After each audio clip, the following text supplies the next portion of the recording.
Hey you guys, Naturally Marked here, and today is finally the day I show you how I do my mini twist. Yes, I said mini twist. These are not mini braids, even though they almost kind of look like my mini braids, but they don't. See, I'm showing you. It's a twist. It's a rope. It's a twist. But you guys, I'm going to show you. I have that little bantu knot at the top of my head.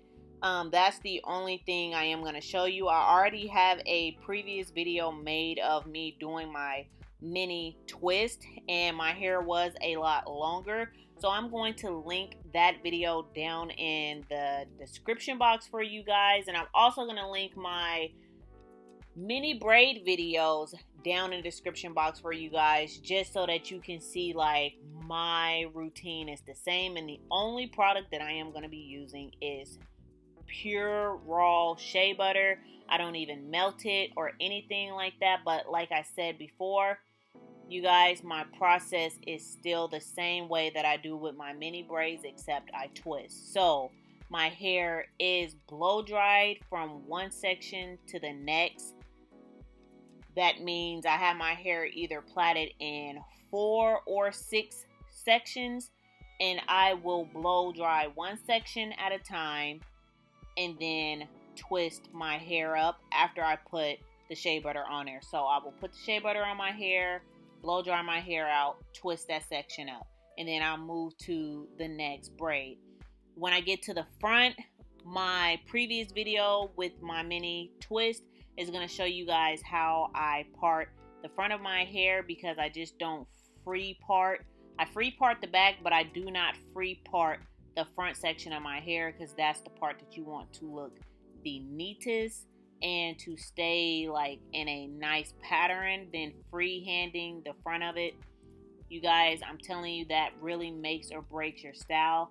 And I've been meaning to try actually parting my hair and giving my hair a straight part, like all the way through, like sectioning out my hair like I do with the front. But nevertheless, I can try that some other time. I haven't did mini twist in years, you guys. It's been about probably 5 or 6 years since I've done mini twist, and it's just so funny to see how long my hair was in my old mini twist video. And my hair is still long, but it's shorter than what it was back then. You guys are probably wondering, why did you start at the temple of your head? Once again, because my hair is a lot finer around the temple of my hair, and I don't want to run out of hair before I actually get to the temple of my head. So if I'm mini braiding or mini twisting, I will start at the temple of my head when I am at the front of my hair. Like, I will start at my hairline, not the temple, because yeah, I will go across my entire hairline, and then I will take that section and then go towards the back and then work my way up. But it took me 3 days to actually complete these twists. The only reason why it took me 3 days is because I only did it in about 4 to 5 hour increments. But when you're twisting, even with braiding, once you get tired or you get sick of doing your hair, you just need to stop, because that's how you prevent breakage and or your hair just looking raggedy because you didn't put that much time into making sure that each twist or each braid is neat. So after I get tired, about three hours in, I'm kind of like, okay, I know I'm getting sick of this. About 4 hours, I'm pretty much over it, and it depends on the day, how early I start or how late I start. Then that's the point where you need to actually stop doing your hair, when you're sick of it. So I know it looks like I'm putting a lot of shea butter on my hair because you can see it oozing through.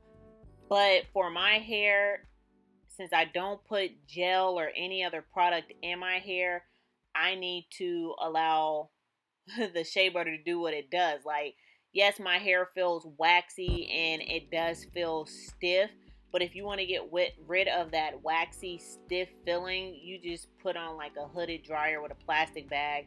And shea butter is like, it's is an oil, so if you kind of put heat on it, it will kind of melt and go all the way down your strands and even seep into your hair even more.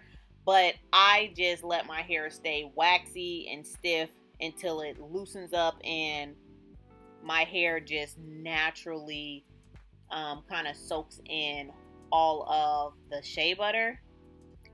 So it just depends, you guys. Like, if I know I have someplace to go, once again, then I will fix it if I have to. But if I don't have to, I will leave like my hair looking yellow. And it only stayed looking yellow for about like maybe 2 days, if that, because the heat from your head is going to make the yellow look go away. But if your hair is not as thick or as coarse as mine, you probably won't have to use as much. And or if you're wanting to use gel, then you won't have to use that much, because I am using the shea butter as a sticky substance to lay down my flyaways, so I don't have flyaways after I'm finished.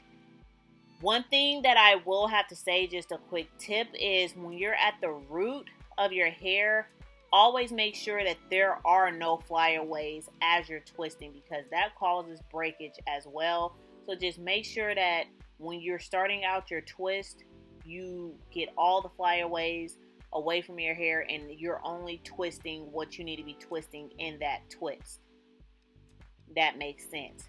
One other thing is, when you're twisting your hair down, don't get lazy and just start twisting your hair all the way down really fast, and then you have so much loose hair. Like, you need to make sure that your twist is tight all the way down. And if you pay attention, you'll see that I'm kind of lifting my hands back up the opposite way, and that's actually tightening the twist and making sure that the twist is not just loose and it won't unravel. Because my hair is weird, when it's in its natural state and it's not blown out, my hair won't come down.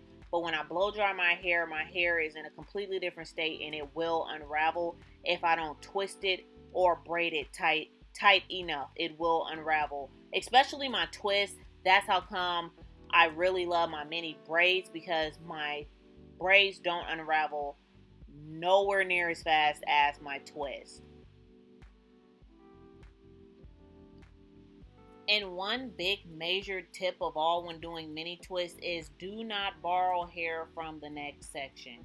It's okay a little bit if you borrow hair when you get to probably like the last inch of your hair. You just know that the last inch of your hair, you borrowed hair from the other side to go all the way down the length of your hair. But when you are parting your hair and sectioning your hair to begin the twist, you need to make sure that both of your sections before twisting is as equal as possible, so that you don't have breakage and your twist don't look raggedy when you start to twist your hair and you're finished twisting. You will be surprised at how you can tell the difference if you just borrow hair from each side without going all the way down the hair strand, and then you probably have like an inch of hair to borrow from the next side if you have to.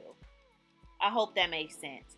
Just don't borrow hair from the opposite side, because that's how you can lock your hair, and especially if you wash your hair, and your twist won't look as neat.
So you guys, this is the final result. My hair is all twisted up. Once again, I will have my mini twist video from back in the day in the description box. And I will also have my mini braid videos down in the description box. I will have videos coming up on how I care and treat my mini twist. And also what I put on my mini twist and if I wash them or how do I wash them. Like, I'm going to have more videos coming up. But yeah, you guys, this is pretty much it. Like I said before, it's the exact same way I mini braid my hair.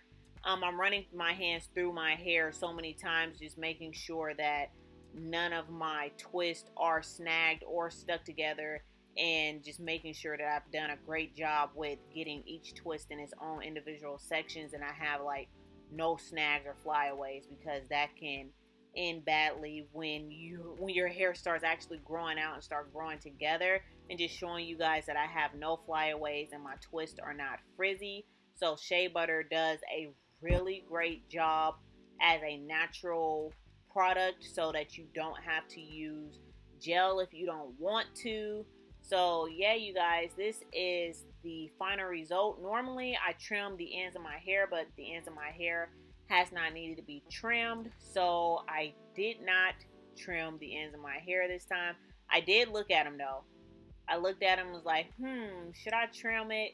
And I was thinking like, no, I shouldn't. Just leave it alone. Leave it alone. It's not too horrible. So yeah, you guys, if you have any more questions, please leave them down in the comment section. And thank you guys so much for watching. Bye.